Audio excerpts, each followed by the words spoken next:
नमस्कार दोस्तों, द टाइटेट में आपका स्वागत है। उड़ीसा में 21 लोकसभा है जिसमें बीजेपी चाहती है कि ज़्यादातर सीट जीते, क्योंकि जिस तरह से बिहार, यूपी और महाराष्ट्र में वह सीट लूज कर रहे हैं, वह चाहते हैं वह भरपाई पश्चिम बंगाल, उड़ीसा से कर लें। तो हम बारी बारी से बताएंगे क्या बीजेपी उस तरह से भरपाई कर पा रही है या नहीं कर पा रही है।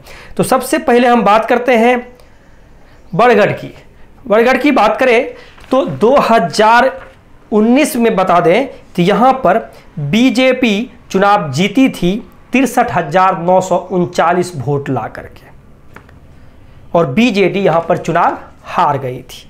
इस बार यहाँ पर मुकाबला बीजेडी के परिणीता मिश्रा, वहीं बीजेपी से प्रवीत पुरोहित और कांग्रेस के संजय भोई के बीच में है।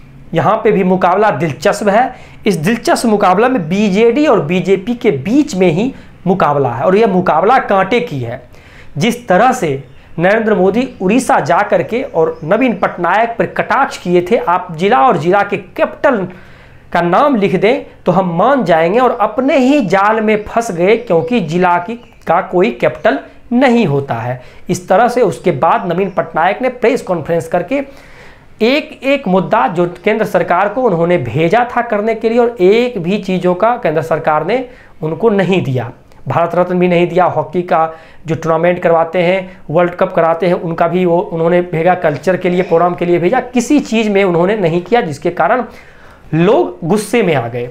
और जो बीजेपी पिछले बार 63,000 की वोट से चुनाव जीते थे, इस बार लग रहा था बरगढ़ से यहाँ पर लगभग 2 लाख के ज़्यादा अंतर से बीजेपी जीतेगी। लेकिन मुकाबला ऐसा टर्न लिया कि अभी दोनों के बीच में 50-50 का आंकड़ा है। इस 50-50 आंकड़े में 10 से 15,000 के अंतर से ही आगे पीछे हो रहे, और अभी बीजेपी से प्रदीप पुरोहित जी की स्थिति मजबूत मानी जा रही है, लेकिन मार्जिन 10,000 से 15,000 के बीच में ही है।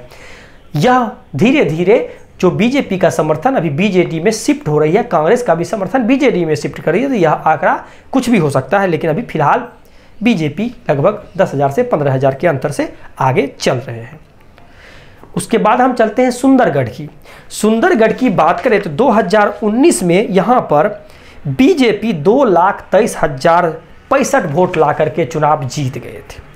इस बार यहाँ पर दिलीप टिरके जी चुनावी मैदान में हैं, जुआल ओराम जी यहाँ पर बीजेपी से हैं, बीजेडी से दिलीप जी हैं, वहीं जनार्दन जी चुनावी मैदान में कांग्रेस प्रत्याशी बनाए गए हैं। यहाँ पे भी मुकाबला दिलचस्प है। जो पिछले बार बीजेपी ने 2,23,000 के अंतर से चुनाव जीते थे, 1 लाख का वोट इनको घाटा हो रहा है, और अभी मुकाबला दिलचस्प हो गया। लेकिन पुनः बीजेपी से जुआल ओराम जी की स्थिति मजबूत मानी जा रही है, और 70,000 से 1 लाख के बीच के अंतर से बीजेडी प्रत्याशी को मात देते हुए नजर आ रहे हैं। तो इस 2 लोकसभा के बारे में बताएं। दोनों लोकसभा में अभी जो स्थिति बन रही है, बीजेपी की स्थिति मजबूत है। एक में 50-50 का आंकड़ा है बरगढ़ से, उसमें 10,000 से 15,000 के अंतर से चुनाव जीत रहे हैं बीजेपी। वहीं सुंदरगढ़ में क्लीन स्वीप करते हुए 1 लाख के अंतर से, 70,000 से 1 लाख के अंतर से बीजेपी चुनाव जीत रही है।